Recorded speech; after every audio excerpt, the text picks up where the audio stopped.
감사합니다. 오늘은 로마서 8장 18절부터 25절까지의 말씀입니다. 여러분, 우리의 신앙의 근거는 하나님의 말씀이고요. 하나님의 말씀이 뭐라고 하는지 그것을 정확하게 알고 그리고 또 믿어야 됩니다. 중요한 것은 아는 것을 넘어서 실제로 그것이 우리의 믿음이 되어야 된다는 거죠. 이제 믿음에 결부시킨다는 게 굉장히 중요한 부분입니다. 그래서 지식으로 넘어가지 않고 우리에게 일어난 그런 바들을 믿음으로 확인하는 그런 시간 되었으면 좋겠습니다. 생각하건대 현재의 고난은 장차 우리에게 나타날 영광과 비교할 수 없도다. 피조물이 고대하는 바는 하나님의 아들들이 나타나는 것이니 피조물이 허무한데 굴복하는 것은 자기 뜻이 아니요 오직 굴복하게 하시는 이로 말미암음이라. 그 바라는 것은 피조물도 썩어짐의 종로로 한데 해방되어 하나님의 자녀들의 영광의 자유에 이르는 것이라. 피조물이 다 이제까지 함께 탄식하며 함께 고통을 겪고 있는 것을 우리가 아느니라. 뿐 아니라 또한 우리 곧 성령의 처음 익은 열매를 받은 우리까지도 속으로 탄식하여 양자 될 것 곧 우리 몸의 속량을 기다리느니라. 우리가 소망으로 구원을 얻었음에 보이는 소망이 아니니 보는 것을 누가 바라리요. 만일 우리가 보지 못하는 것을 바라면 참음으로 기다릴지니라. 아멘. 로마서 8장은 이제 전체적인 어떤 의도는 뭐냐면 우리에게 허락하신 구원이 얼마나 확실한가. 하나님께서 이 성도를 이끄시는데 정말 끝까지 최종적으로 우리를 끝까지 완벽하게 인도하심에 대한 그 확실한 부분들을 얘기하고 있는 것이 로마서 이제 8장입니다. 그래서 8장 1절부터 이제 지난번에 얘기했던 것처럼 그러므로 이제 그리스도 예수 안에 있는 자에게는 결코 정죄함이 없나니 사실 이것이 가장 진수죠. 그러면서 이제 8장 31절 39절까지 쭉 이어집니다. 자, 오늘은 그 중에 18절부터 25절의 내용인데요. 이 본문의 주제는 사실 이제 17절과 연결되어 있습니다. 17절 후반절에 보니까 우리가 그와 함께 영광을 받기 위하여 고난도 함께 받아야 할 것이니라 라고 얘기하면서 고난이라고 하는 부분들이 쑥 들어옵니다. 사실 로마서 이 편지를 쓸 때 사도 바울은 어떤 교리를 전달하기 위해서 쓴 게 아니고요. 실제로 너무 고난당하고 있는 사람들. 하지만 한편으로는 고난당하고 있지만 또 한편으로는 이 복음이 소화되지 못한 그래서 갈등하고 있는 이분들을 향해서 말씀을 전하는 겁니다. 목회적인 입장에서 말씀을 전한 거죠. 그래서 지금 이 로마서 8장 18절부터 25절은 그 고난당하는 사람들한테 이렇게 약속을 다시 한번 깨닫게 하시면서 우리에게 허락하신 영광이 얼마나 대단한지를 이제 그냥 위로가 아니라 고난이 고난이지만 진실로 우리에게 주신 영광이 고난과 비교할 때 어떤지를 이렇게 부각시키면서 그들로 하여금 위로와 위안과 더 확신 가운데 가하기를 이제 의도해서 이제 부분을 쓴 겁니다. 생각하건대 현재의 고난은 장차 우리에게 나타날 영광과 비교할 수 없도다 이렇게 얘기했습니다. 지난 주간에 17절에 고난이 등장하면서 이 고난이라고 하는 것은 몇 가지 유익을 준다고 말씀을 드렸습니다. 하나는 성경은 틀림없이 그리스도 예수 안에 예수를 믿음으로 말미암아 그렇다고 얘기해줄 때 고난이 있다라고 성경은 얘기합니다. 그래서 우리가 그리스도와 함께 연합해서 고난 당할 때 이미 그 고난은 뭘 뜻하냐면 과연 그 약속이 진리구나라고 하는 것을 보여주고요. 또 우리가 그리스도와 함께 고난을 당하고 실제로 이렇게 고통스럽지만 다른 각도에서 봤을 때 이 고난은 우리가 약속에 참여하고 있구나라고 하는 것을 밝히게 되고 또 이 고난의 끝은 뭐냐면 결국 하나님의 영광이라고 하는 거죠. 우리 걸음의 끝이 하나님의 영광이기 때문에 어떤 의미로 지금 고난을 당하고 있는 것은 그 영광을 지금 준비하고 있는 그런 차원으로 우리가 해석할 수 있다. 이게 이제 지난 17절을 통해서 말씀을 좀 드렸습니다. 그 부분에 좀 연결되어 있는데요. 이 고난은 어떻게 보면 그 체험들이 우리가 향해 나가고 있는 그 영광을 예비하고 있다고 하는 증거라고 볼 수가 있습니다. 지난 시간에 이 얘기를 좀 말씀드렸습니다. 그러면서 이 사도 바울은 절대로 고난의 무게를 가볍게 하지 않습니다. 예수 믿으면 고난이 없을 거다. 예수 믿는 그 고난, 예수 믿고 나서 받는 그 고난이 사실 별것 아니야. 이렇게 얘기하지 않습니다. 오히려 자기가 어떤 고난을 당했는지를 여지없이 쭉 드러냅니다. 잠시 몇 구절 보겠습니다. 고린도후서.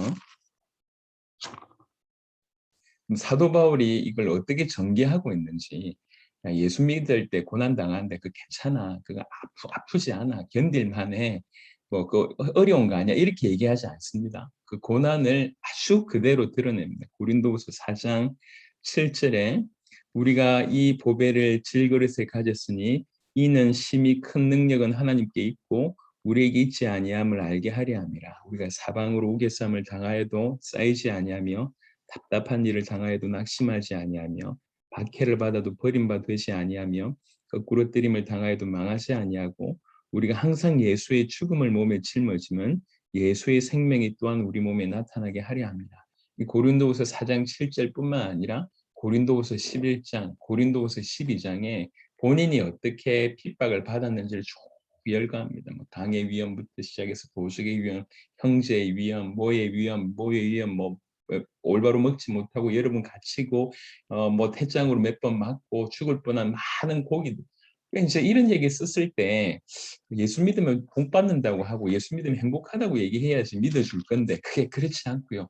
있는 그대로를 얘기합니다. 그러니까 사도 바울은 고난이 예수 믿는 사람들이 고난이 별거 아니야 이렇게 얘기하지 않습니다. 그 고난의 무게를 이렇게 떨어뜨리지 않습니다. 있는 그대로 씁니다. 오히려 이 고난이 너무 무섭다고 얘기합니다. 그리고 자기 받는 고난을 열실하게 드러내.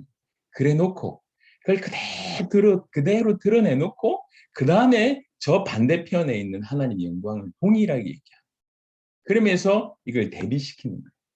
예, 있는 그대로의 고난이 얼마나 힘든지를 얘기하고 그리고 반대편에 있는 하나님의 영광을 얘기하면서 그 하나님의 영광 앞에서 그 장차 나타날 하나님의 영광과 그 영광으로 비추어 볼 때 이 고난은 아무것도 아니다. 이렇게 얘기하는 거예요. 그 고난이 없을 것이다. 예수 믿으면 무조건 만사형통될 것이다. 그렇게 얘기하지 않습니다. 그래서 생각하건대 현재의 고난은이라고 얘기할 때 이 생각하건대라고 하는 원어를 조금 보면 열심히 생각해서 어떤 결론에 도달했다는 거예요. 그냥 갑자기 이제 생각이 훅 나서 쓴 게 아니라 정말로 치열하게 고민하고 자기 고난, 실제로 사도 바울이 얼마나 고난 당했습니까? 그 고난 당한 중에 항상 하나님께서 약속하신 그 영광을 계속 보면서 결론을 내렸다. 이거는 그냥 이론이 아니라 본인 스스로 고난을 그렇게 당하면서 내린 결론, 마침내 도달한 결론이라고 얘기합니다. 생각하건대. 그러면서 현재의 고난이라고 얘기할 때 이 현재는 현세를 얘기합니다. 내세가 오기까지. 그 말은 무슨 말이냐면 예수님께서 이 땅에 오셔서 이제 이렇게 죽으시고 부활하시고 성천하시고 다시 올 때까지 요 기간, 지금을 포함해서 요 기간, 이 무슨 말이냐면 그때 당시 바울 당시 그리고 또 바울의 개인의 경험을 얘기하는 것이 아니라 이 현세에 예수 믿는 자에게는 고난이 계속 있다라고 하는 얘기. 그게 지금 우리에게도 마찬가지입니다. 여러분 이제 고난의 강도가 분명하게 틀릴 겁니다. 저기 뭐 파키스탄에서 당하는 고난의 강도, 뭐 나이지리아에서 고난을 예수 믿는 것 때문에 고난을 당하는 강도와 우리가 틀리긴 하지만 우리 또한 이 시대에 이 상황에 여러 가지 다양한 형태로의 고난을 당하고 있습니다. 이 현재의 고난, 이 현세의 고난이라고 하는 뜻입니다. 생각하건대 현재의 고난은 장차 우리에게 나타날 영광과 비교할 수 없도다. 나타나다는 얘기는 계시라고 하는 얘기입니다. 장차 올 것을 가리키는데요. 그때는 그 장차 올 바로 그거는 만물이 복구하게 되는 위대한 사건을 뜻합니다. 여러분 예수 믿으면 천국 갑니다. 맞습니다. 하지만 우리는 조금 더 디테일하게 조금 자세하게 알아야 됩니다. 이 장차 나타날 영광이 뭔지. 이 장차 나타날 영광은 여러 가지 의미가 있겠지만 일단 이제 짧게만 얘기를 좀 하자면 이 영광에서는 우리가 하나님의 영광을 우리가 목도하게 됩니다. 대면하게 되면서 또 무슨 일이 벌어지냐면 우리가 영화롭게 바뀝니다. 고린도후서 3장을 보겠습니다. 고린도후서 3장 주일날에도 좀 말씀드렸습니다. 고린도후서 3장 18절입니다. 고린도후서 3장 18절 우리가 다 수건을 벗은 얼굴로 거울을 보는 것 같이 주의 영광을 봅니다. 그래 놓고 그와 같은 형상으로 변화하여 영광에서 영광에 이르니 곧 주의 영으로 말미암음이니라. 누가요? 우리가요. 그러니까 우리가 죽어서 천국 간다라고 하는 것은 사실은 엄청난 것을 내포하고 있는데 우리가 그의 영광, 그 하나님의 영광을 보게 됩니다. 또 동시에 우리가 아주 영광에서 영광으로 영화로운 상태로 변화되게 됩니다. 이게 두 번째 일어나는 겁니다. 그리고 조금 이따 19절부터 얘기하겠지만 그 다음에 무슨 일이 일어나냐면 피조물에게 어마어마한 이렇게 굳이 표현하자면 이해하기 쉽게 표현하자면 피조물의 어떤 영광에 이르는 피조물의 어떤 차원에서 구원을 받는 일들이 이제 일어난다는 것이죠. 그래서 우리가 영광에서 영광으로 이르게 되는 변화하게 되는 걸 가지고 영화라고 얘기를 하는데 이 영화는 죄와 악의 모든 영향, 모든 국면에서 우리가 완전하고 철저하게 벗어나는 것을 얘기합니다. 지난번에 말씀을 드렸습니다. 우리는 지금 구원받았습니다. 하지만 아직 구원받고 있습니다. 그리고 미래에 완전히 구원받을 것입니다. 왜 그랬습니까? 우리의 영혼은 지금 구원받았습니다. 하지만 우리의 육신은 아직도 죄가 거주하고 있는 죽을 몸입니다. 그러다가 우리가 하나님의 이 나라에 가게 됐을 때 이 육신마저도 완전히 그 어떤 죄의 영향을 받을 수 없는 영광의 몸의 상태로 체인지가 된다는 것이죠. 그게 영화입니다. 어떤 죄와 악의 모든 영향과 국면에서 완전히 구원받게 됩니다. 죄의 모든 해로운 영향에서 철저하고 완전히 구원을 받게 됩니다. 죄의 그 모든 더럽게 하고 부패하게 하는 그 영향으로부터 완전히 벗어나게 될 것입니다. 그러면서 우리는 영화의 상태라는 얘기는 영화로운 몸으로 바뀐다는 얘기는 이 모든 죄와 전혀 관계없는 상태이면서 동시에 그리스도 예수와 같게 변화된다는 거죠. 그렇게 완전하게 영화롭게 되어진다고 얘기합니다. 그의 모습으로, 그의 영광으로 우리가 덧입게 될 것입니다. 그리고 성경에 이런 표현이 있습니다. 우리가 그의 영광이라고 하는 표현이 있습니다. 에베소 1장 같은 데 보면요. 우리가 그의 영광이 된다. 이게 무슨 말이죠? 그분이 우리의 영광이라고 하는 것은 이해가 됩니다. 근데 우리가 그의 영광이 된다고 하는 거예요. 이게 무슨 말이냐면 지금 우리는 그리스도와 지금 연합이 된 상태잖아요. 예, 결혼한 상태지 않습니까? 그리고 나서 이제 우리가 그때 갔을 때는 그 영광의 때에 갔을 때는 이제 그분 자체가 완전히 영광을 드러내게 될 것이고 우리는 그와 확실한 연합의 어떤 그 상태가 강력한 일부가 될 것이니까 그것 자체가 하나님의 영광, 우리가 그의 강력한 일부가 된다라고 하는 의미로서 그리스도인들은 그리스도의 영광이라고 볼 수가 있습니다. 그리스도가 영광이 드러나는데 그 그리스도 안에 우리가 붙어 있잖아요. 예, 그리스도를 통해서 그리스도의 영광이 드러나는데 우리가 그의 일부예요. 그러다 보니까 우리가 그의 영광이다라고 하는 표현으로 쓸 수가 있다는 것이죠. 그러니까 그만큼 강력한 연합이 있고 그리고 그만큼 엄청난 영광으로 드러날 것인데 우리가 그의 일부이기 때문에 그의 드러남이기 때문에 우리가 그리스도의 영광으로 표현이 된다라고 얘기를 합니다. 여하튼 그 순간에 우리는 그 마지막 때 우리는 하나님의 영광을 보게 될 것이고 모든 죄의 모든 국면에서 해방받는 완전한 자유를 얻게 될 것이고 더 놀라운 것은 그와 같이 그 그리스도이신 예수와 같이 그의 영광으로 그와 같은 영광으로 변화되게 될 것입니다. 그리고 나서 이제 19절부터 보겠지만 피조물 또한 완전한 회복이 일어나게 되는 것입니다. 그래서 이것이 사도 바울이 고난을 다 계속 당하면서 계속 그 하나님의 영광, 마지막 날의 그 영광, 모든 것이 회복될 영광을 계속 묵상을 해보니까 그리고 성경을 확인해 보니까 탁 박수를 친 거예요. 결론을 내린 거예요. 내가 생각하건대 이런 고난과 그 영광을 생각해 보니까 이 고난을 당하고 그 영광을 생각해 보니까 이 고난이 너무 치열하지만 사도 바울 같이 고난당한 사람이 우리 중에 몇이나 있습니까? 한 명이라도 있습니까?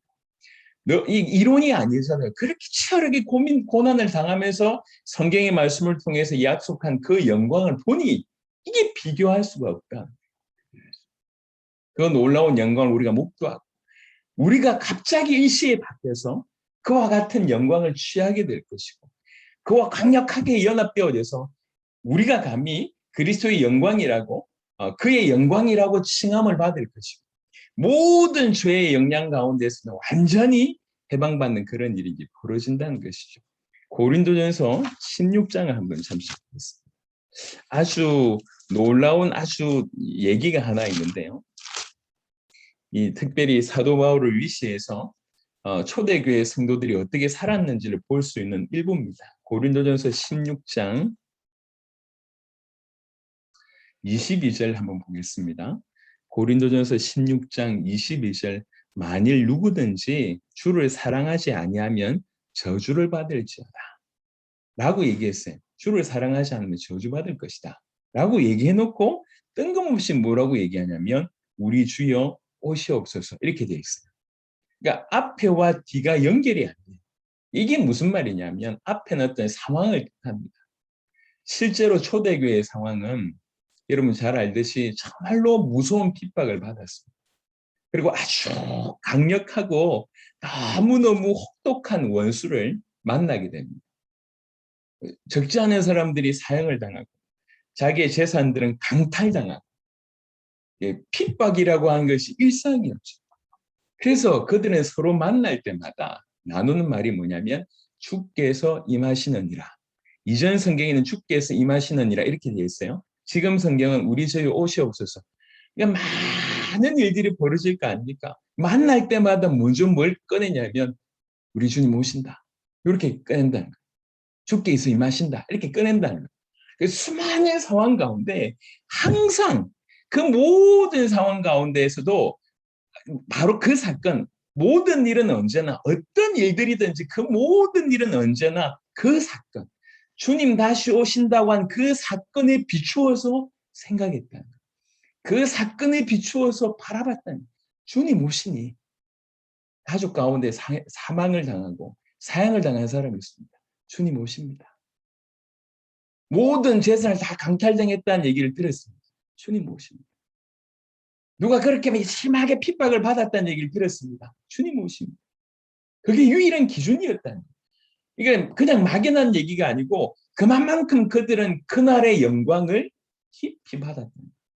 그냥 죽으면 천국 가겠지라고 하는 개념이 아니라 얼마나 간절하게 하나님 영광을 사모하고 그날에 우리가 영광에서 영광으로 일시에 변화되어지고 어떤 죄와 악의 영향도 받지 않는 자로 그러면서 그리스도와 아주 강력하게 연합될 그날을 너무나 사모했기 때문에 모든 상황을 항상 그 사건에 비추어서 봤다는 거예요. 여러분 이 로마 교회 안에서의 핍박은 정말 보통 아닙니다. 우리가 그래도 지금도 이제 볼 수 있는 그 시대의 상황에 대한 영화들이 꽤 있지 않습니까? 대표적인 게 뭐 코바디스나 이런 영화들이 있지 않습니까? 여기 보면 너무 큰 핍박이 옵니다. 그건 어떻게 보면 핍박 중에 가장 강한 것만 드러냈지만 실상은 그 핍박이 굉장히 일상화되어 있어요. 우리 저 동네 노는 형님들이 인사할 때 형님 식사하셨습니까? 이런 인사를 많이 한다고 하잖아요. 식사하셨습니까? 왜 그러냐면 예전에는 그분들이 식사를 할 상황이 잘 못 됐대요. 그래서 만나면 식사하셨습니까? 그 윗세대에 올라가면 우리 이제 이렇게 농사 짓던 시대에 너무 어려웠잖아요. 그러니까 인사가 뭡니까? 식사하셨습니까? 그게 기준이 됐어요. 지금은 아무 개념 없이 그냥 식사했냐고 물어보잖아요. 근데 실제로 그렇게 물었을 때는 그게 가장 중요한 인사였거든요. 밥 먹었냐고. 안 먹었으면 이런 의미였습니다. 그게 모든 기준이 돼서 그게 지금 우리는 인사말이 되지 않습니까? 마찬가지로 초대교회 성도들은 어떤 것이 강력했냐면 이 예수님을 믿었을 때부터 그 믿는 순간부터 내린 결론이 주님 다시 오신다는 거예요. 왜 주님 다시 오심을 그렇게 바랬냐면 그날에 우리가 아버지를 볼 것이기 때문에 그리스도 예수 그분을 볼 것이기 때문에 그 영광을 볼 것이기 때문에 그게 너무너무 간절한 소망이었고 그때 우리 미련한 이 죽을 몸이 이 썩을 몸이 완전히 변화되어졌어. 이 육신적인 것이 사라지고, 육신적인 것이 영광의 상태로 완전히 바뀌고, 이 죄악이 완전히 사라지는 참으로 영화의 상태가 될 것이기 때문에 너무 간절히 그걸 기대한 거예요. 그게 유일한 모든 것의 근거였고 기준입니다. 그 사건을 기준해서 모든 것을 해석한 거예요. 그러니까 그 사건 앞에 들이대니까 죽어도 괜찮고 핍박도 괜찮은 거예요. 아무런 말도 되지 않는 재산 전체를 하루아침에 강탈 당하고 자기 아들이 죽어나가고 갑자기 이런 엄청난 일이 벌어지는데도 불구하고 주님 오십니다. 그 말로 사실은 정리가 되는 거예요. 이 말할 수 없는 고난이 너무 아프지만, 안 아프다는 얘기 하지 않았습니다. 너무 아프지만 그날의 영광과 비교해 봤을 때는 아무것도 아닙니다. 그게 그들의 기준이었어요. 우리는 그분들의 믿음이 아니라 이게 성경에서 말하는 믿음. 우리가 정말로 그리스도 예수의 피로 하나님의 성령이 우리 안에 임하셨다고 하면 그 하나님의 성령은 결국 우리를 여기까지 끌고 가실 겁니다. 그 하나님은 우리 안에서 포기하시지 않으시고 그 하나님은 실패하지 않으실 것입니다. 틀림없이 끌고 가실 겁니다. 그런데 이걸 아는 사람들은 이걸 본 겁니다. 이 끝을 본 거예요. 이 하나님 다시 오심, 우리가 늘 바라고 있는 주님의 다시 오심이라고 얘기할 때 이 많은 것들을 내포하고 있는 것입니다. 그걸 꿈꾸고 꿈꿀 뿐만 아니라 실제로 끌어당겨서 지금 현재 당하고 있는 모든 것들을 이 기준으로 보기 시작합니다. 엄청난 고난이 오더라도 이것 때문에 넘어설 수 있고 이것과 비교해 봤을 때는 이 현재의 고난이 아무것도 아니구나. 비교할 수 없구나. 그날의 영광과는 비교할 수 없구나. 이렇게 얘기를 하는 거죠. 그래서 우리는 이 현세에서 그 비밀스러운 그 영광스러운 나타나심, 절대로 부시냐는 알 수 없는 그런 비밀스러운 하지만 틀림없이 임하실 그 영광스러운 나타나심, 우리 주 예수 그리스도의 영광의 나타나심을 고대하면서 살아야 됩니다. 고대하는 것이 너무 간절히 고대하기 때문에 지금 현재 일어난 모든 것들을 이 사건에 비추어서 생각할지. 식사하셨습니까? 라고 하는 말보다 더욱 강력하게 주님 오십니다. 네, 이게 저기 이제 우리 엊그제도 이제 김용기 선교사님 좀 만나 뵙고 왔는데 거기는 인사를 뭐 많이 여러분 주화 들어보셨습니까? 주화. 예, 주님이 하십니다. 그거는 또 그렇더만 주화. 그리고 뭐 우리는 손가락 여 하는데 이렇게 하시더라고. 하여튼 구호가 돼가지고 주님 하십니다 이렇게 얘기하신다. 진짜 초대교회의 구호는 뭐였냐면 주님 오십니다. 이거였어. 마라나타. 주님이 임하십니다. 그 수많은 고난 중에 그 말로 다 할 수 없는 영광을 그래도 이제 이해하고 묵상하고 그것을 바라보고 있기 때문에 이 정말 피눈물 나는 고난이 이게 부딪히면 다 깨지는 거예요. 도무지 말로 다 할 수 없는 그 고난이 이 엄청난 그 영광스러운 주님의 다시 오심 앞에 부딪히면 다 슬펐다가도 정말 기가 막혔다가도 여기 보면 아무것도 아닌 거예요. 그 얘기를 지금 사도 바울은 하고 있습니다. 누구보다도 사도 바울은 이 말을 할 수 있는 자 아닙니까? 그렇게 수많은 고난을 당했기 때문에. 그러면서 이제 분위기를 바꿔서 그날의 영광을 계속 이어서 가면서 피조물에 대한 얘기를 하기 시작합니다. 피조물이 고대하는 바는 하나님의 아들들이 나타난 것이니 피조물이 고대하고 있대요. 이 고대한다라고 하는 단어를 조금 더 구체적으로 원어를 좀 풀어내면 어떤 거냐면 고개를 이렇게 길게 빼고 기다린다 이런 뜻이에요. 피조물들이 고개를 이렇게 빼고 기다린다. 뭘 기다리냐라고 얘기할 때 하나님의 아들들이 나타난 것을 기다린다고 얘기하고 있습니다. 여기 피조물은 이 신자와 불신자, 천사와 타락한 천사를 뺍니다. 그러니까 그거를 일일이 얘기할 시간이 없을 것 같고 이건 싹 빼고 인류와 그다음에 천사들을 뺀 나머지 비이성적인 물질적인며 육신적인 이런 어떤 피조물들을 얘기한다고 볼 수가 있습니다. 하나님의 아들들이 나타난다 이 말은 무슨 말이에요? 나타난다는 얘기는 전시된다는 얘기입니다. 전시품으로 보여진다 이 얘기예요. 무슨 말이냐면 우리가 주님 오실 그날에 하나님께서 그 당신의 구원을 통해서 우리 안에 행하신 그 놀라운 일들, 결국 우리가 영광에서 영광으로 완전히 변화되어진 그 영화로운 일들이 우리 가운데 일어날 거 아닙니까? 그것들이 그날에 전시품으로 비춰진다는 거예요. 모든 피조물들에게. 그거를 기다린다. 왜 그렇습니까? 이유가 있습니다. 피조물들이 그렇게 목을 빼고 기다리는 이유는 하나님의 아들들이 하나님의 아들들이 하나님의 영광을 입고 그렇게 나타날 것을 간절히 기다리는 이유는 뭐냐면 그때가 자기들의 구원의 때이기 때문에 그렇다는 거예요. 계속 연이어서 설명해 보면 피조물이 허무한데 굴복하는 것은 자기 뜻이 아니요 오직 굴복케 하시는 이로 말미암음이라. 여기서 알 수 있는 것은 두 가지입니다. 하나는 피조물이 지금 허무한데 굴복하고 있다는 거죠. 지금 현재 상태는. 그런데 두 번째는 자기 의지가 아니에요. 굴복하게 하시는 이 때문에 어쩔 수 없이 지금 그렇게 됐다는 거죠. 허무한데라고 하는 표현은 이 헛된 것이다. 아니면 쓸데없는 것이다. 아니면 텅 빈 것이다. 라고 한 뜻입니다. 피조물이 지금 허무한데, 즉 헛되고 쓸데없고 텅 빈 것에 지금 굴복하고 있대요. 원래 피조물들은 지금 현재 의도한 바대로 그 기능을 다하고 있지 못합니다. 지금은요.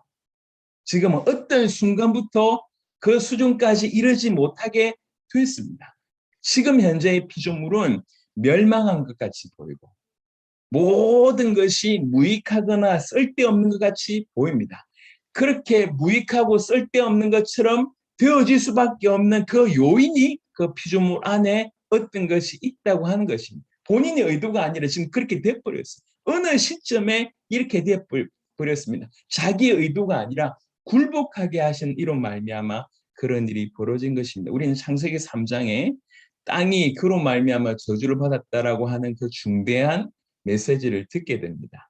땅과 피조물이 인간의 죄 때문에 저주를 받았습니다. 저주를 하나님이 굴복하게 하신 그 하나님이 저주를 내린 것입니다. 이 모든 것은 인간의 죄 때문에 그 타락의 결과로 피조물에게 이런 일들이 벌어진 것입니다. 피조물 입장에서는 지금 굉장히 억울합니다.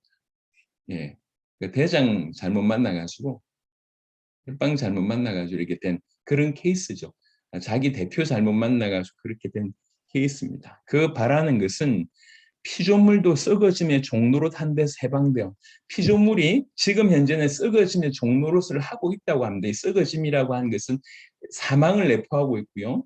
부패를 내포하고 있습니다. 멸망을 내포하고 있습니다. 그래서 지금 현재 실제로 물리적인 부패, 죽음, 그 다음에 멸망 이런 것들이 이 피조물 가운데 있지 않습니까? 썩어짐의 종노릇을 하고 있습니다. 썩어질 수밖에 없는 씨앗이 그 피조물들에게 지금 임하고 있다고 하는 것입니다. 그래서 그 바라는 것은 피조물도 지금 현재 썩어짐의 이 종노릇 하고 있는데 여기에서 해방되길 바란다. 언제 해방됩니까? 하나님의 자녀들이 영광의 자유에 이를 때 해방됩니다. 왜 해방됩니까? 그 굴복하게 하시는 그 하나님께서 인간이 타락할 때에 그 피조물들과 약속을 하신 것이라 이해할 수가 있습니다. 하나의 약속을 바로 그때 주셨던 것이죠. 나는 인간의 죄 때문에 너희를 저주하고 있다. 내가 인간을 구원하기까지 너희는 이런 상태로 있어야 될 것이다. 내가 인간을 구원한 다음에 너희의 구원이 오게 될 것이다. 라고 하는 약속을 피조물에게 주었다라고 생각할 수가 있습니다. 그런데 이런 일들이 반드시 일어날 수밖에 없는 이유. 즉 무슨 말이냐면 하나님의 자녀들의 영광의 자유에 이르는 그 일이 일어나고 그리고 피조물들이 그 가운데서 해방되는 일들이 반드시 일어날 수밖에 없는 근거가 몇 가지가 있는데 그중에 가장 강력한 근거는 뭐냐면 하나님의 성품 자체 때문에 그렇습니다. 왜 그러냐면 하나님은 이렇게 피조물들이 허무한 상태에서 신음하시고 고통하는 상태로 영원히 내버려 두실 수 있는 분이 아니십니다. 그분의 성품 자체가 그러합니다. 그래서 정말 하나님이 하나님다우시며 그리고 또 위대한 창조주이시고 모든 정사와 권세를 자기 명령으로 움직일 수 있는 능력이 계신 분이시기 때문에 그분이 그런 분이시기 때문에 얼마든지 이 일을 변화시킬 수가 있는데 무엇보다도 그 능력도 능력이지만 그 하나님은 영광스러운 분이지 않습니까? 그 하나님의 성품 자체가 사랑의 성품을 가지고 있으시기 때문에 이 피조물의 고난을 영원히 거부하실 수는 없다는 거예요. 그래서 그 고유한 하나님의 성품 때문이라도 이 피조물이 언젠가는 틀림없이 해방받는 일이 일어날 것인데 그게 언제냐? 인간의 죄가 인간이 참으로 참답게 이 영광의 자유를 이룰 때 그 후에 이 피조물이 참다운 구원에 이르게 된다라고 하는 얘기입니다. 이건 그냥 가능성을 얘기하는 것이 아니라 100%의 어떤 완전한 사실에 대한 얘기를 하고 있습니다. 그래서 피조물들이 이 약속을 보고 바라고 있다는 거잖아요. 그 바라는 것은 피조물도 썩어짐의 종로로 단 데서 해방되어 하나님의 자녀들의 영광에 자유에 이르는 것이니라. 피조물이 다 이제까지 함께 탄식하며 함께 고통한 것을 우리가 안 하니, 여기서 고통한다고 하는 단어는 해산한다는 얘기입니다. 해산. 그러니까 온 피조 세계가 모든 부분에서 지금 해산할 때 당하는 그런 고통처럼 탄식하고 있다는 겁니다. 그만큼 무슨 말입니까? 간절히 원한다는 거예요.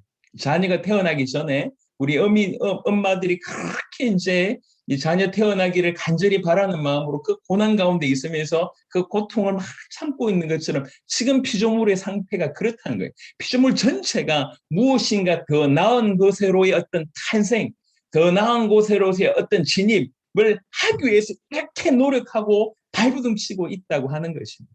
고통스러운 과정 가운데 있다고 하는 것입니다. 그게 지금 현재의 피조물의 모습. 그만큼 쭉 간절히 하나님의 아들들이 나타나기를 기다립니다. 피조물이 그리 기다린대요. 우리는요. 지금 그게 문제거든.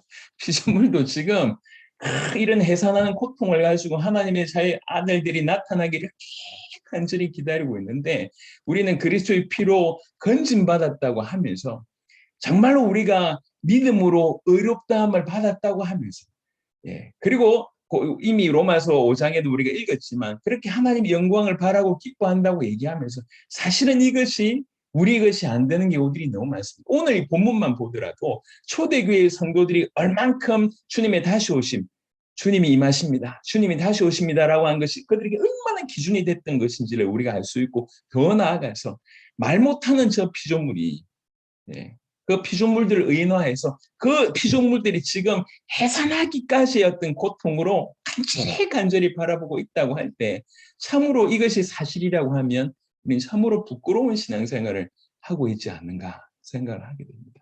그래서 이것이 우리의 신앙이 되어져요. 우리 참으로 감사한 것은, 여러분, 우리가 지금 계속 예수님이 하나님의 아들 그리스도 되심을 전 세계에 전하고 있습니다.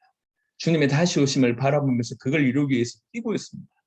철저하게 성경 그대로의 어떤 전도를 도전하고 있습니다. 여러분, 이걸 그냥 단순히 구호라고 생각하지 마시고 여러분이 성경을 통해서 확인해 보세요. 정말 이것이 중요한 기준들인지, 이것들이 진실로 중요한 기둥들인지, 이 붙들고 정말로 사는 것이 맞는 것이, 우리 인생 전체를 들이더라도 이거하고 바꿀 수 없는 그런 진리가 맞는지를 여러분이 확인하셔야 됩니다. 그래야지 흔들리지 않습니다. 여러분, 성경에 보면 이제 교훈의 풍조에 밀려서 요동한다고 하는 표현이 있습니다. 여러분, 이건 오늘날로 얘기하자면 여러분 목회자들 사이에서도요, 엄청난 신학의 흐름들이 있습니다. 그리고 엄청난 프로그램들이, 여러분들 잘 모릅니다. 우리는 프로그램을 그렇게, 저도 뭐 한때 우리 김영민 장로가 붙여진 별명대로 프로그램 조였거든. 제가 프로그램 조. 뭐 이것저것 많이 했어요. 그런데 우리 보통 목회자들이 하는 그 프로그램, 이렇게 제가 그분들이 신발끈도 못 풀어요. 얼마나 뭐 그런 많은 것들을 뭐 이슈들이 있는지, 뭐 이렇게 너무 많은 것들이 왔다 갔다 합니다. 근데 들어보면요, 목회자들이 왔다 갔다 할 정도면 얼마나 대단한 내용입니까? 평신도들은요, 죄송합니다, 목회자들의 수준을, 목회자들의 어떤 모임에 비하면 평신도들이 도대체 얼마나 알겠냔 말이에요. 목회자들이 이렇게 한때 조금만 연구해 보세요. 정말로 많은 것들이 입술고 지나갔습니다. 얼마나 교회에 많은 것들이 들어왔다가 사라졌는지 모릅니다. 여러분, 우리가 올바른 기준을 잡지 못하면 이 교훈의 평조에 밀려나갈 수밖에 없습니다. 우리가 뭘 안다고요? 어제 이제 이면수 목사님을 좀 만나 뵙고 얘기를 좀 이렇게 쭉 나누는 중에, 목사님 누구 아십니까? 누구 아십니까? 요즘 이런 분이 뜬다는데요. 이렇게 얘기를 쭉 얘기하니까 목사님 아시는 분들도 있고 모르시는 분들도 이렇게 얘기하더라고요. 그래서 그분들은 뭐 얘기한대? 그분들은 무슨 메시지를 한대? 이렇게 얘기를 하더라고요. 그 말은 무슨 말이냐면, 이게 한때 유행했던 수많은 목회자들이 너무 많았다는 거예요. 물론 좋은 영향을 끼치고 아름다운 영향을 끼치는 것이죠. 하지만 기둥이 없으면 이렇게 얇은 기처럼 이거 듣고 또 저거 듣고 뭐 이런 식으로 된다는 거예요. 성경을 통해서 진짜 우리 인생을 두고도 바꿀 수 없는 그런 소중한 기둥들을 세우셔야 됩니다. 오늘 로마서 8장 18절에서 25절 통해서 알 수 있는 것 중에 하나는 뭐냐면 그의 영광입니다. 그날의 영광입니다. 주님 다시 오심의 영광입니다. 이게 얼마나 놀라운지를 설명하고 있습니다. 그날 우리는 그분의 영광을 직접 대면하게 될 것이고 우리가 그와 같은 영광에서 영광으로 변화되는 영화의 몸을 입게 될 것입니다. 그리고 그 피조물들이 그렇게 변화되는 일시에 그 창조된 의도대로 회복되는 일들이 벌어집니다. 그래서 이 사실을 알았던 초대교회 성도들은 수많은 고난 중에도 불구하고 항상 그 기준으로 살았습니다. 주님 오십니다. 예, 주님 오십니다.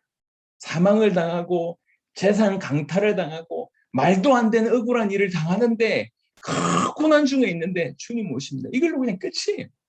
주님. 피조물의 상태로 오늘 봤습니다. 피조물들이 고개를 이렇게 빼고 기다립니다.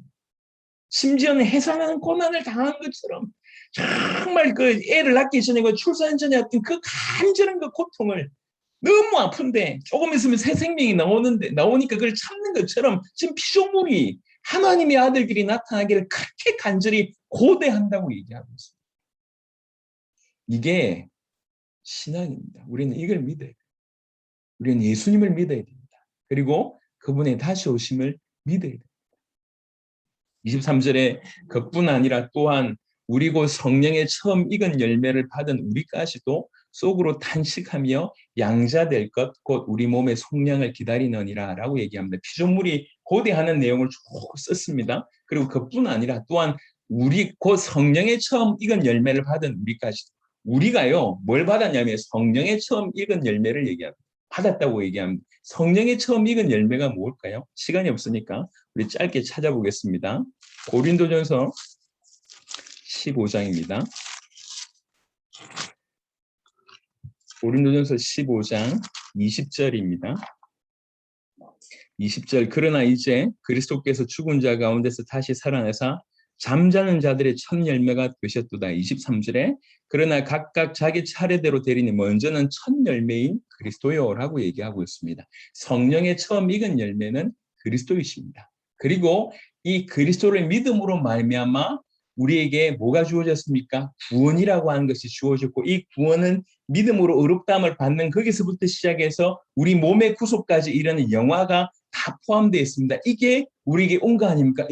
이것을 구원이라고 표현할 때 그리스도를 우리가 받았고 이 구원을 받았고 그리고 우리 안에 누가 오셨습니까? 주의 성령께서 임하셨습니다. 그 주의 성령께서 다양한 형태의 선물들을 우리에게 허락하십니다. 이걸 통칭해서 성령의 처음 익은 열매 이렇게 볼 수가 있겠습니다.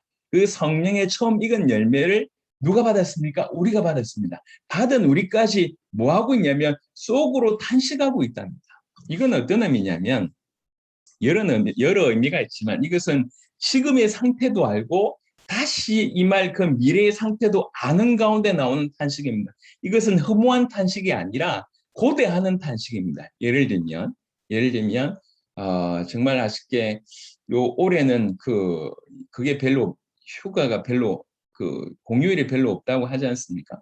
근데 이제 뭐 우리 쉬는 날 연장으로 쉬는 날 뭐 한 일주일 정도 우리 휴가를 받는다고 얘기할 때 아침에 일어나서 아직도 6주 남았어. 요 얘기입니다. 요런 탄식입니다. 요런 의미. 허무한 탄식이 아니라 지금의 상태도 알고 또 다시 올 그 미래의 끝도 알고 나서 빨리 오면 안 돼? 이런 겁니다. 빨리 오면 안 돼? 아직 이틀 남았어. 이겁니다. 이거. 그런 의미로서의 탄식이라는 거죠.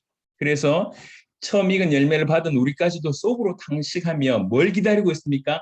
양자될 것. 이미 우리가 사실은 법적으로 양자됐지만 요 의미는 뭐냐면 양자될 것, 곧 우리 몸의 속량을 기다리느니라. 뭘 얘기합니까? 우리가 영광으로 완전히 바뀌는 우리 몸 또한 그 어떤 죄와 악의 영향도 받지 않는 몸으로 완전히 변화되는 우리 몸의 참된 구속, 주님 다시 오실 날 임하게 될 바로 그 구속, 영원한 영화를 얘기하고 있습니다. 그것을 우리가 기다리고 있다라고 얘기를 하고 있습니다. 여러분, 이 구절을 통해서 조금 보시면 알겠지만 이 부분들은 굉장히 일시에 확실하게 일어나고 있습니다. 시간이 없어서 좀 고민되긴 하지만 잠시 좀 다뤄볼 게 뭐가 있냐면 우리가 천년왕국을 얘기를 좀 해볼 필요가 있을 것 같아요. 왜 그러냐면 이게 너무 문제가 많이 되니까. 요즘에 세대주의자들이 많이 이렇게 이 활동을 많이 하고 있습니다. 여러분 최근에 뭐 제3 예루살렘이 서고 뭐가 어떻고 뭐가 어떻고 뭐 이렇게 이런 얘기들을 많이 하지 않습니까? 미국의 트럼프가 뭐가 어떻고 뭐 이런 얘기하면서 쭉 절기와 뭔가를 풀어내는 대부분은 배경은 어떤 배경이냐면 세대주의의 배경을 가지고 있습니다. 7세대 나름의 어떤 세대를 나눠 구분해가지고 뭔가를 풀어내는데요. 들어보면 굉장히 맞는 것 같습니다. 하지만 그 의미가 아니에요. 그 중에 계시록 20장을 잠시 보겠습니다. 왜 이 말을 하는지는 잠시 설명하면 다시 이해가 될 것 같아요. 계시록 20장에 여러분 전천년설, 부천년설 그런 말 들어보셨잖아요. 휴버 이런 말 들어보셨지 않습니까? 이 천년이라고 하는 단어가 나오는 유일한 구절은 계시록 20장입니다. 계시록 20장. 그래서 그들이 주장하는 바는 뭐냐면 주님 다시 오시고 그 다음에 이제 천년 왕국이 있고 그리고 그 이후에 사탄이 잠시 놓여질 것이고 그 다음에 그 위에 뭔가 진행될 것이다 라고 주장하는 케이스나 아니면 천년 왕국이 먼저 진행되고 그 다음에 주님 다시 오시고 사단이 놓였다가 그리고 뭐 이렇게 이런 형태로 천년 왕국을 많이 풀어냅니다. 요는 뭐냐면 천년 왕국이 있고 그 이후에 사탄이 풀어질 거란 거예요. 계시록 20장 4절부터 제가 보겠습니다. 또 내가 보좌들 보니 거기에 앉은 자들이 있어 심판하는 권세를 받았더라. 또 내가 보니 예수를 증언함과 하나님의 말씀 때문에 목배임을 당한 자들이 영혼들과 또 짐승과 그의 우상에게 경배하지 아니하고 그들의 이마와 손에 그의 표를 받지 아니한 자들이 살아서 그리스도와 더불어 천년 동안 왕노릇하니 그 나머지 죽은 자들은 그 천년이 차기까지 살지 못하더라. 이는 첫째 부활이라. 7절 보겠습니다. 천년이 참에 사탄이 그 옥에서 놓여 나와서 땅의 사방 백성 곡과 마곡을 미혹하고 모아 싸움을 붙이리니 그 수가 바다의 모래가 같으리라. 그들이 지면에 널리 퍼져 성도들이 진과 사랑하시는 성을 두름에 하늘에서 불이 내려와 그들을 태워버리고 또 그들을 미혹하는 마귀가 불과 유황못에 던져지니 거기는 그 짐승과 거짓 선지자도 있어 세세토록 밤낮 괴로움을 받으리라 라고 얘기를 하고 있습니다. 요는 뭐냐면 천년왕국, 문자적으로 천년의 왕국이 있고 그 이후에 사단이 이렇게 나와서 그리고 혼란을 받는 그런 일이 벌어질 것이다 라고 얘기를 하고 있습니다. 여기에서 문제는 뭐냐면요. 이제 천년왕국이 그러니까 이렇게 영화스러운 몸으로 바뀌었어. 근데 갑자기 사단이 풀어진다. 거기서 또 미혹하는 일이 있대요. 뭔가 갈등이 그 안에서 또 일어난다는 거예요. 보세요. 왕노릇을 한다는 얘기는 천년 동안 이렇게 이 말의 의미는 영화스러운 몸으로 바뀌었는데 어떻게 또 갈등과 혼란이 있을 수 있다는 얘기입니다. 오늘 이 구절의 포커스는 뭐냐면 일시에 바뀐다고 하는 것은 영원히 잠시가 아니고 단기가 아니라 일시에 영원히 바뀐다는 얘기예요. 영원히. 그래서 그 어떤 천년왕국의 힌트를 전혀 주지 않습니다. 자, 보세요. 결론을 제가 내려볼게요. 계시록 20장 4절에 보면 또 내가 보좌들을 보니 거기에 앉은 자들이 있어 심판하는 권세를 받았더라. 그러면서 천년 동안 왕노릇하는 그 모습의 실상을 뭐라고 하냐면 내가 보니 예수를 증언함과 하나님 말씀 때문에 목배임을 당한 자들의 영혼들과 되어 있습니다. 지금 이 상태는 어떤 상태입니까? 천년 동안 왕노릇하는 상태는 어떤 상태냐면 영혼들의 상태입니다. 아직 여기에는 몸이 포함되지 않았습니다. 그러니까 몸의 구속이 아직 없는 때라는 거예요. 지금 이때는 어떤 때입니까? 지금 때입니다. 지금. 무슨 말이냐면 지금 우리 이 현 시대를 살아가는 사람들이 죽임을 당하면 어떻게 됩니까? 바로 천국 올라가서 바로 우리 주님과 함께 있습니다. 육신은 여기 있지만 육신은 죽어 있지만 그러다가 부활할 때는 우리 몸에 참된 구속이 일어나면서 다시 우리 영혼과 합치하는 그런 일이 벌어지지 않습니까? 이때는 완전히 영화스러운 단계라고. 하지만 지금 이 계시록 20장의 상태는 뭐냐면 영혼들의 상태예요. 영혼들의 상태. 영혼들이 그리스도와 천년 동안 왕노릇하고 있습니다. 그렇다고 볼 때 영혼들이 그리스도와 천년 동안 왕노릇하고 있는 때는 지금입니다. 문자적으로 천년이 아니라 긴 시간을 얘기하는 거죠. 예수님 왔을 때부터 지금까지 얘기할 때 이미 2000년이 지난 것입니다. 그런 의미입니다. 그래서 그러니까 뭐 물론 다른 해석이 있을 수 있지만 계시록 20장의 어떤 그 내용을 비교해 볼 때 이 얘기를 하는 거예요. 제가 뭐 때문에 이 말씀을 드리냐면 오늘 우리가 봤던 로마서 8장의 18절부터 23절까지 쭉 일어나는 내용은 일시에 변화된다. 중간 과정이 없습니다. 어떤 가로치고 잠시 동안 변화됐다가 다시 혼란을 겪었다가 다시 이런 게 없다는 거예요. 영광에서 영광으로 일시에 바뀝니다. 그러니까 그 영광의 상태가 영원하다는 것을 얘기하고 싶은 겁니다. 이걸 기준해서 계시록 20장을 해석해 본다고 할 때에 문자적으로 천년이 별로 의미가 없다는 얘기고 오히려 지금 현재 그래서 대부분의 개신교들은 뭘 따르고 있냐면 무천년설을 따르고 있습니다. 문자적인 천년이 별로 의미가 없다는 거예요. 그러니까 지금이 바로 그 천년 동안 왕노릇하고 있는 지금이 바로 그런 시대라고 얘기를 하고 있습니다. 요 본문에 근거한다면 여튼 전천년설, 후천년설, 무천년설의 해석을 제가 얘기하는 것이 아니라 요것을 기준으로 해서 해석할 땐 이런 의미가 있다라고 제가 잠시 예를 들었지만 제가 얘기하고자 하는 포인트는 뭐냐면 그날에는 우리가 이 시에 그 어떤 변수 없이 그 어떤 중간 상태 없이 이 시의 영광에서 영광으로 바뀐다는 것입니다. 그걸 말씀을 드리고 싶은 것입니다. 그래서 그 강력한 일이 일어나기 때문에 초대교회 성도들은 주님의 다시 오심을 그토록 강력하게 바랬던 것이고 심지어는 이 피조물들도 그렇게 목을 길게 빼고 해산한 고통을 지금 겪고 있는 그런 고난의 상황에서도 그걸 고대하고 있었다고 하는 것입니다. 지금도 피조물들은 하나님의 아들들이 나타나기를 기다리고 있습니다. 적어도 우리의 신앙이 피조물들의 신앙보다는 나아야 되지 않겠는가. 예. 그냥 막연히 주님 다시 오십니다라고 하는 지식을 가지고 있어야 될 게 아니라 그것에 대한 정보를 가지고 있어야 될 것이 아니라 이것이 내 모든 삶을 지배하는 초대교회 성도들처럼 그것의 어떤 그것으로 모든 것이 정리가 되는 그런 부분으로 우리 마음 중심에 깊이 있게 자리 잡아야 될 것입니다. 예수님이 하나님의 아들 그리스도라는 의미 그리고 주님의 다시 오심 이것들이 다 기둥으로 자리 잡아야 될 거라고 생각합니다. 시간이 많이 갔는데 로마서 8장 24절에는요. 이 부분도 조금 언급을 좀 드리고 싶은데 시간이 없으니까 그냥 넘어가겠습니다. 24절에 우리가 소망으로 구원을 얻었음에라고 하는 구절이 있습니다. 여러분 소망으로 구원을 얻습니까? 우리의 구원은 믿음으로만 얻습니다. 그런데 전혀 상충되는 것처럼 보이게 로마서 8장 24절에는 소망으로 구원을 얻는다고 되어 있습니다. 자, 이것은 어떤 배경이냐면 지금 사도 바울은 굉장히 고난당하는 사람들에게 말씀을 전하고 있습니다. 그리고 이 고난당한 사람들한테 뭘 보게 하고 있습니까? 하나님의 영광을 지금 바라보게 하는 것입니다. 여러분 구원은요. 이미 우리 영혼이 구원받았다. 이미 받았다. 맞습니다. 또 뭐죠? 지금 받고 있습니다. 그것도 맞습니다. 또 뭐죠? 예, 받을 것이다. 요 표현도 맞습니다. 그러니까 구원은 전체적으로 주어진 거지만 이미 우리가 받고 누리고 있는 것은 전체의 구원 안에 아주 한 부분이라고 얘기할 수 있습니다. 그래서 진실로 구원받은 자는 항상 뭘 보게 돼 있냐면 구원받고 있고 구원받을 것을 같이 보게 돼 있습니다. 이 말 이해하시겠습니까? 구원의 시제 자체가 과거, 현재, 미래이기 때문에 그리고 지금 고난당하는 자에게 영광을 설명하고 있는 차원이기 때문에 소망으로 구원을 받았다라고 표현을 쓰는 겁니다. 이걸 좀 다른 각도로 얘기를 좀 해보면 소망은 절대로 믿음 없이는 생길 수가 없습니다.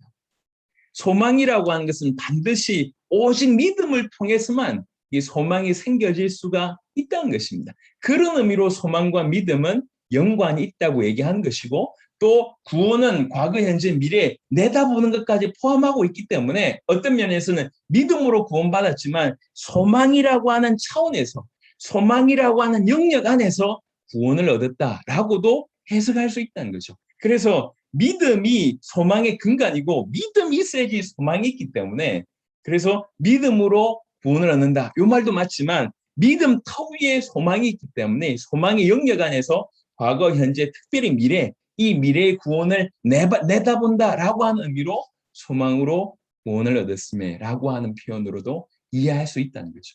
그래서 믿음으로 구원을 얻었다. 조금 더 믿음 안에 어떤 소망이라고 하는 것을 조금 더 깊이 본다고 하면 소망의 차원에서 구원을 얻었다. 그러니까 믿음으로 구원을 얻었다. 또 소망으로 구원을 얻었다라고 하는 부분들이 적어도 오늘 이 본문에서는 좀 병행할 수 있다라고 볼 수가 있습니다. 그래서 더욱 이 말의 의미는 뭐냐면 우리가 소망으로 구원을 얻었음에라고 굳이 이렇게 표현한 이유는 24절, 25절 전반을 설명하기 위한 겁니다. 보이는 소망은 소망이 아니니 보는 것을 누가 바라리요.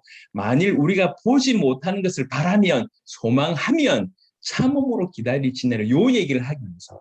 요 얘기를 하기 위해서 그냥 믿음으로 구원을 얻었다라고 얘기할 수 있지만 구원의 시제를 의미하면서 소망으로 구원을 얻었음에라고 하는 그 소망이 중요하니까 이 소망 가지고 끝까지 참고 기다리라. 요 얘기를 하기 위해서 소망으로 구원을 얻었음에라고 하는 부분으로 설명을 한 것 같습니다. 여러분, 참된 기독교는요, 항상 다른 세상을 바라보는 점. 이 세상이 아니라 다른 세상. 고린도후서 4장 17절 18절에 우리가 잠시 받는 환난에 경한 것이 지극히 크고 영원한 영광에 중한 것을 우리에게 이루게 함이네. 우리가 봤던 로마서 8장에 읽었던 18절의 그 내용과 동일한 내용입니다. 우리가 주목하는 것은 보이는 것이 아니요 보이지 않는 것이니 보이는 것은 잠깐이요 보이지 않는 것은 영원함이니라. 보이지 않는 그 영원한 것을 뭐 한다고요? 주목한다고. 주목한다. 이게 지금 사도 바울이 하고 싶은 얘기예요. 주님이 다시 오십니다라고 하는 그 팩트, 틀림없이 이루어질 그 사실을 언급해놓고 그게 우리와 무관하면 무슨 소용이 있냔 말이에요. 그것이 그냥 지식에만 머물면 무슨 소용이 있겠냔 말이에요. 그것을 정말 소망하라는 거죠. 정말 고대하라는 거죠. 지금까지 믿는 자가 그랬던 것처럼 우리도 소망하고 간절히 고대해야 되지 않겠냐. 그렇게 고대하다 보면 그것을 고대하기 때문에 지금 이 고난의 상황에서도 우리가 참고 기다릴 수 있지 않겠냐라고 하는 부분으로 이제 말씀을 마무리하고 있습니다. 우리는 보지 못하는, 보이지 아니하는 그 영원한 것을 주목하고 소망하면서 살아야 될 것입니다. 이게 로마서 8장에 고난당하는 그 교회를 위해서 사도 바울이 한을 가지고 너무 많은 고난을 당해본 그러면서 영원한 영광이 얼마나 크다라는 것을 생각을 많이 하면서 내린 결론을 가지고 지금 이들에게 돕고 있습니다. 다시 말씀을 정리하겠습니다. 로마서 8장을 통해서 우리도 구원이라고 얘기할 때 의롭다함을 받은 것부터 시작해서 영화롭게 될 것까지가 다 포함되어 있습니다. 이거를 있는 그대로로 믿는 것입니다. 그리고 지식이 아니라 내 모든 삶의 기준이 되고 이것이 모든 것의 판단이 근간이 되도록 살아가는 것입니다. 실제로 고대하고 소망할 때 가능하다는 거죠. 주님의 다시 오심. 그날에는, 그 영광의 날에는 우리가 아버지의 영광, 그리스도의 영광을 목도하게 되고 우리가 그와 같은 영광으로 변화되게 될 것이고 이제 피조물들도 원래 창조받은 의도대로 완전히 복구하는 일이 벌어질 겁니다. 그래서 피조물들이 그렇게 고개를 간절히 빼고 기다리고 있고 해산당하는 고통을 겪으면서도 막 기다리고 있는 거예요. 생명의 탄생을 기다리는 것처럼. 그리고 초대교회가 이것들을 알았기 때문에 그렇게 고난 중에도 모든 것을 넘어섰습니다. 이게 지금 우리에게 원하시는 말씀이고 믿음입니다. 이 믿음으로 우리 모두가 승리할 수 있게 되기를 그리스도 예수 이름으로 축원합니다.